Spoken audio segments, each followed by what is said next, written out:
Good evening, visitors. Welcome to the Australian War Memorial's Last Post ceremony. My name is Chris Weidenbar, and joining us today from the Royal Australian Air Force is leading aircraftman John Dwyer.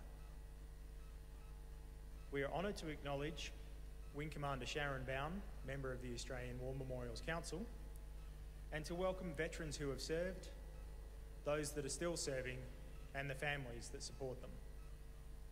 We acknowledge the members of RSL and Services Clubs Association, RSL Victoria and RSL Queensland who are watching the broadcast of this ceremony across Australia.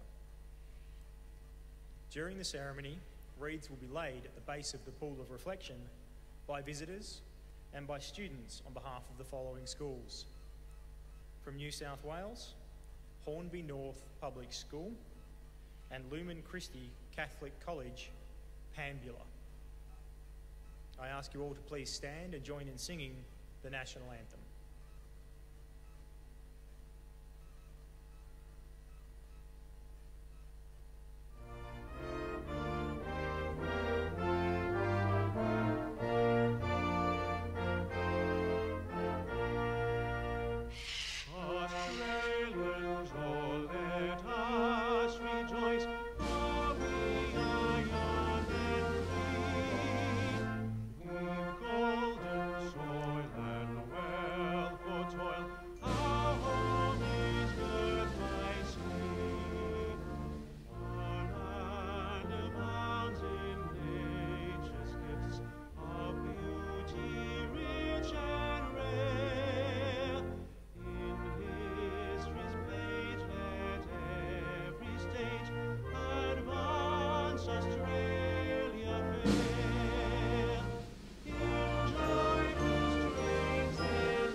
Thank you. Students, you may be seated.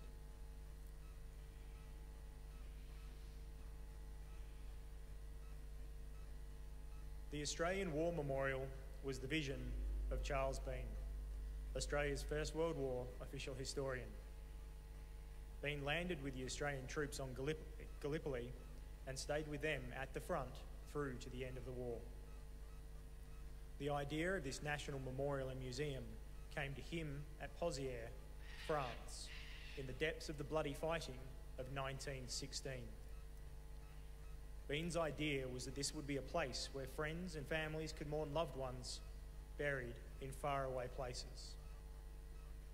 It would also be a place that could help all Australians understand what these men and women had endured and what they had done for us. Bean's vision, to which we remain true, is best expressed as inscribed in the entrance to the memorial's galleries. Here is their spirit in the heart of the land they loved, and here we guard the record which they themselves made. Tonight we will read the story behind just one of those on the Roll of Honour, which lists the names of more than 102,000 men and women who have given their lives for us in war and operations for more than a century. But first, we present a lament, Flowers of the Forest. Wreaths or floral tributes will now be laid at the base of the pool of reflection.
Today we remember and pay tribute to Private Gordon Everitt Webb.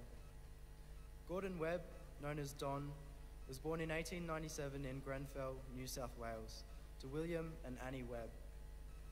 He attended the local public school and went on to work as a labourer in the Grenfell district. Webb enlisted in the Australian Imperial Force in May 1915. He underwent a period of training in Australia before leaving for active service overseas in August 1915 on board the troop ship Runic. Private Webb first went to Egypt and from there to Gallipoli, landing on the peninsula on the 8th of December 1915. Webb served only a few weeks on Gallipoli with the 19th Battalion before the AIF was evacuated and sent back to Egypt. After 3 months training in the desert, Webb's battalion was sent to France to fight on the Western Front. About 4 months after its arrival, the 19th Battalion was called on to participate in its first major operation on the Western Front near the French village of Pozières. The village had been captured by the 1st Australian Division just days before Private Webb entered the front line and was under extremely heavy shell fire from both sides. On the 29th of July 1916, Private Webb's position was heavily shelled, with many men from the 19th Battalion becoming casualties. Webb's platoon sergeant recalled that Webb was cheery and helpful to his pals, doing all he could to bandage any wounded, and was quite cool and collected. As he worked, an artillery shell landed near his position. Webb's platoon sergeant stepped along to Don, who I could see was badly hit in the leg, above the knee, and just above the thigh. I marvel yet at the cool way he took it and helped me to get his bandage out of his pocket. As Webb was carried away by stretcher bearers, his platoon sergeant recalled, Don then was in no pain, but told me he thought he was finished. But I would not let him speak of it and told him he was all right and the doctor would fix him up. Some of his friends carried him down, but he died before the doctor could do anything for him. He was brave till the last and never uttered one complaint, although he was badly wounded.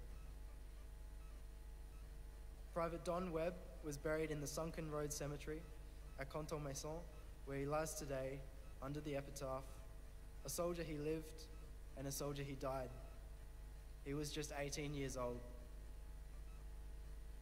His name is listed on the Roll of Honour on my right, among almost 62,000 Australians who died while serving in the First World War. A photograph of his headstone is displayed today beside the Pool of Reflection. This is but one of the many stories of service and sacrifice told here at the Australian War Memorial. We now remember Private Gordon Everitt Webb, who gave his life for us, for our freedoms, and for the hope of a better world.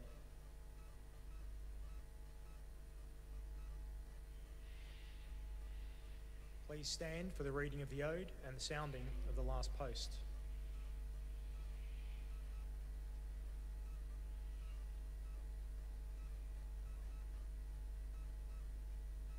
They shall grow not old, as we that are left grow old.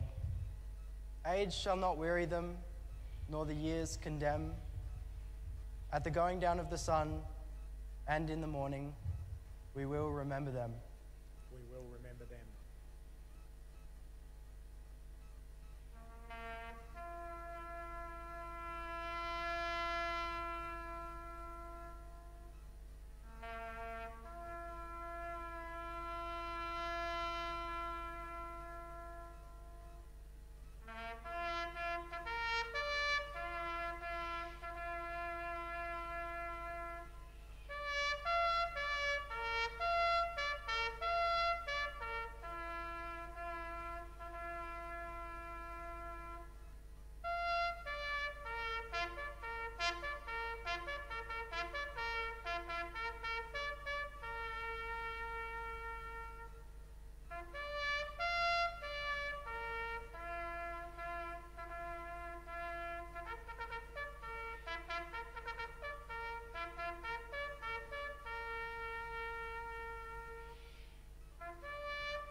lest we forget.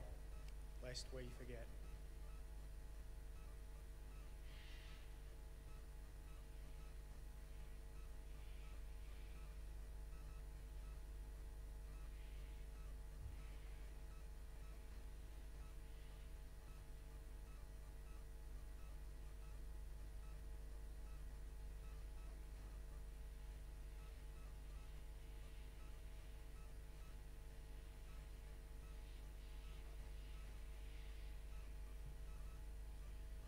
We leave you this evening with the words of the memorial's founder, Charles Bean. Many a man lying out there at Poziere or in the low scrub at Gallipoli with his poor tired senses barely working through the fever of his brain has thought in his last moments, well, it's over. But in Australia, they will be proud of this.